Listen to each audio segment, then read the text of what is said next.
मुदखेड तालुक्यात काल रात्रीपासून सुरू असलेल्या संततधार पावसामुळे तालुक्यातील अनेक गावांचा संपर्क तुटलाय। मुदखेडहून जाणाऱ्या बारड, वैजापूर, पारडी, शेंबोली, राजवाडी, पिंपळकवठा या गावांचा यात समावेश असून अनेक घरांमध्ये पाणी शिरलंय। अशीच पावसाची संततधार सुरू राहिल्यास एनडीआरएफची मदत घेतली जाईल अशी माहिती तहसीलदार आनंद देऊळगावकर यांनी दिली आहे। काल रात्रीपासून सुरू असलेल्या पावसामुळे पिंपळकवठा गावातील 5 ते 6 घरांमध्ये पाणी शिरलं होतं। पाण्याची पातळी आता काही प्रमाणात कमी झाली असली तरी राजावाडीतील काही घरांमध्ये पाणी घुसल्यानं 60 ते 70 नागरिकांना पाटील यांच्या वाड्यात हलविण्यात आले। डोणगावातील काही घरात पाणी शिरल्यानं स्थानिक नागरिकांना जिल्हा परिषद शाळेत स्थलांतरित करण्यात आले। तालुक्यात पारडी येथील हनुमान मंदिर आणि अंगणवाडीमध्येही पाणी शिरलंय।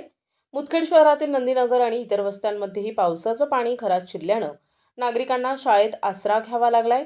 त्यामुळे जनजीवन पूर्णपणे विस्कळीत झालंय। नदीकाठच्या शेतीचं मोठं नुकसान झालंय।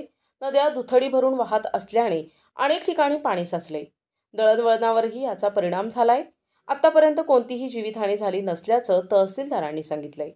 जर अशीच पावसाची परिस्थिती राहिली तर नागरिकांनी आवश्यकता नसल्यास घराबाहेर पडू नये आणि प्रशासनाने दिलेल्या सूचनांचं पालन करावं असं आवाहन तहसीलदार आनंद देऊळगावकर यांनी केलंय। मुदखेड तालुक्यामध्ये काल रात्रीपासूनच खूप जोरदार पाऊस चालू आहे आणि आताही आपण बघत आहोत की पाऊस अजून थांबलेला नाही आहे। तर सगळ्या नागरिकांना आम्ही एकच आवाहन करत आहोत की जे खास करून लो लाईंग एरियामध्ये नागरिक राहतात त्यांच्या घरामध्ये वगैरे पाणी घुसत असेल तर कृपया आपण आमचे जे गावाचे तलाठी आहेत किंवा पोलीस पाटील आहेत त्यांच्याही संपर्कात राहा आणि उंच पातळीवर तुम्ही त्या ठिकाणी जा। आणि पावसाचे जे वेगवेगळ्या एजन्सीज आहेत, आपल्या ग्राम बीडीओ साहेब आहेत, पीआय साहेब आहेत, आम्ही सर्वजण फील्डवरती आहोत आणि आपण वेगवेगळ्या भागाने या ठिकाणी भेट देत आहोत।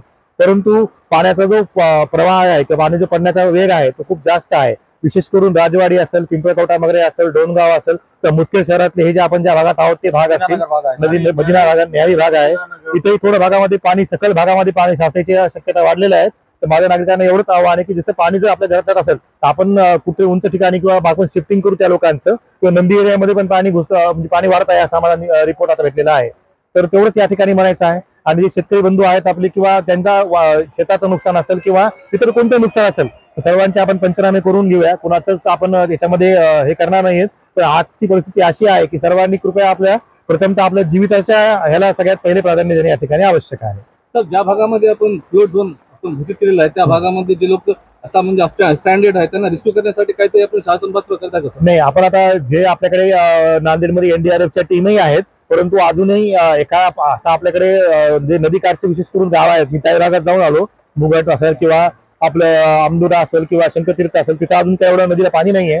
आता आपल्या शहरात ज्या ठिकाणी पाणी जात आहे त्या लोकांना आपल्याच पातळीवरती काहीतरी शिफ्टिंग किंवा जिल्हा परिषद शाळा असेल किंवा आपलं कम्युनिटी हॉल असेल या ठिकाणी शिफ्ट व्हावं लागणार आहे। पण जर का पाऊस असाच जास्त राहिला तर आपण एनडीआरएफच्या टीमलाही या ठिकाणी बोलून घेऊ शकतो। नाही, आता बारिश आपल्याला आजचा रिपोर्ट जो आहे तो आपल्याला उद्याच समजतो। आज आपल्याला रिपोर्ट येणार नाही, पण आज अतिवृष्टी 100% आपल्या मुदखेडमध्ये आजचा जर पावसा प्रमाण बघून अतिवृष्टी 100% आपल्याकडे झालेली असेल। पिंपळकवठा वगैरे या गावामध्ये 5 ते 7 घरांमध्ये पाणी गेलं होतं, परंतु आता पाणी तिथे उतरलेलं आहे। राजवाडी या गावामध्ये जवळपास 70 ते 80 लोकांना शिफ्ट करावं लागलं आहे। तिथं पाटील यांचा वाडा आहे, त्या वाड्यावरती लोक शिफ्ट झालेले आहेत आणि त्या गावचा सरपंच आणि त्या गावच्या पोलीस पाटलाच्या आम्ही संपर्कात आहोत। मी स्वतः त्या गावाला जाणार होतो, पण त्या गावाला दोन्ही साईडनं पाणी असल्यामुळे आता सध्या त्या गावाला जाता येत नाहीये। तर थोडा पाऊस कमी झाला की स्वतः त्या गावात जाणार आहोत, पण जीविताला कोणाचा धोका नाही, सगळे लोक शिफ्ट झालेले आहेत। प्रतिनिधी अमोल टेकले, एनटीव्ही न्यूज मराठी, मुदखेड, नांदेड।